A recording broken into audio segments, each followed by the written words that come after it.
En el año 1622 a.C., en un lugar llamado el Reino Medio, un hombre llamado Zuming llevaba a su hijo para que viera cómo realizaba su trabajo. Erlitou era la primera capital de un joven reino. Era pequeña comparada con las actuales, pero grande comparada con las de su tiempo. Mientras caminaban, observaron el mercado, donde se vendían los excedentes de la cosecha, los artículos de hueso, marfil o piedra, y la cerámica más antigua del mundo. Pasaron al lado de los primeros talleres de bronce, donde se fabricaban vasijas rituales para los templos. Estos, al igual que los dos palacios y el gran palacio, se encontraban en el interior de la ciudad. Zhu y su hijo no podían entrar allí, pero se decía que había una serie de tumbas pavimentadas con cinabrio y figuras de jade, el material más valioso de aquella zona del mundo.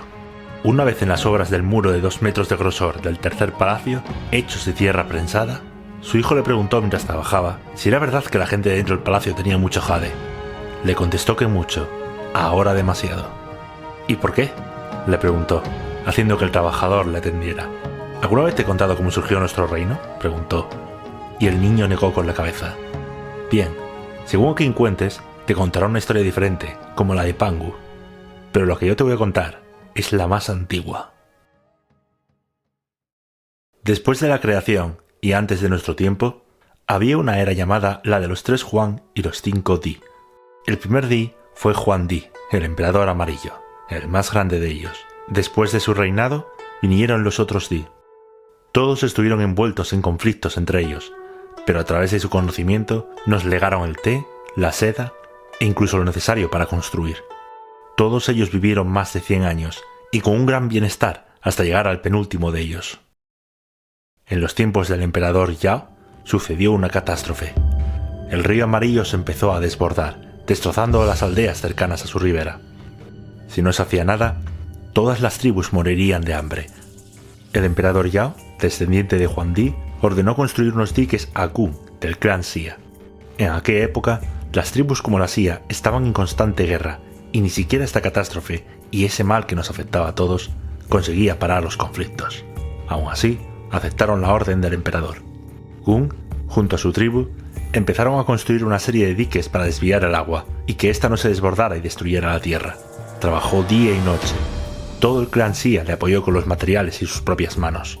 Sin embargo, la fuerza de la naturaleza fue tal que el río acabó destrozando los diques. Gun hizo lo que pudo durante 9 años, pero cuando un nuevo emperador llegó al trono, el emperador Sun, se ordenó su muerte en Yusan.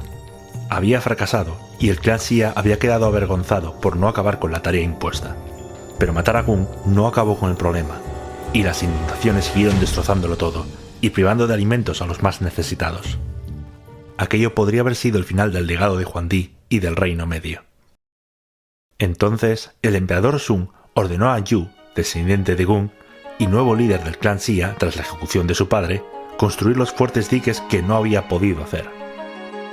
Cuando Yu observó la última inundación, conociendo el destino que sufrió su padre, se dio cuenta de que aquella tarea era imposible.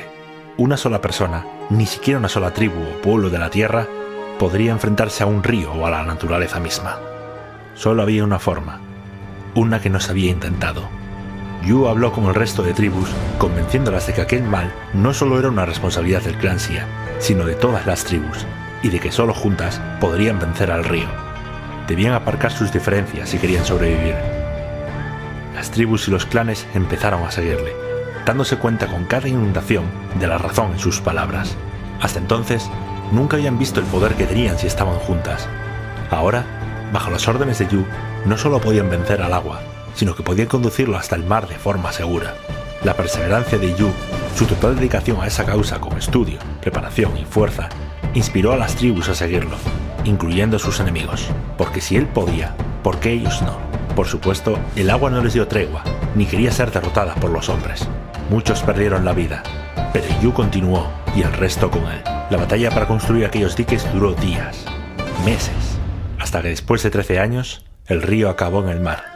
Aquello fue una lección para el mundo. Solo unidos podríamos con todo. El éxito de Yu unió a todos los clanes y tribus bajo los Xia. El emperador Sun siguió gobernando bajo respeto, a pesar de que ya no poseía el poder.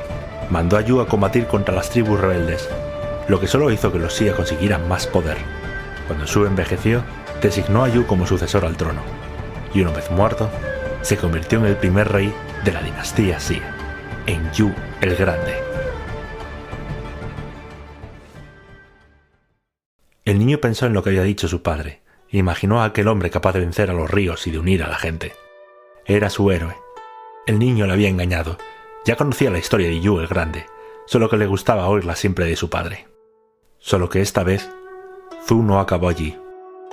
Pero Yu designó a su hijo como heredero, empezando a ser esa la tradición en vez de escoger al más indicado para reinar. Ya hemos tenido varios emperadores, pero este último, Yi, ha abandonado la lección que nos enseñó Yu el Grande. Su padre siguió hablando. «No te entiendo, padre», le dijo el niño. «Tranquilo, no deberías oír estas cosas», fue lo único que le dijo. Lo que no quiso decirle su padre es que el emperador Yi era conocido por su corrupción y tiranía. Pronto, otros iban a ocupar el trono, y si iban a hacerlo, lo mejor era que supieran esa lección.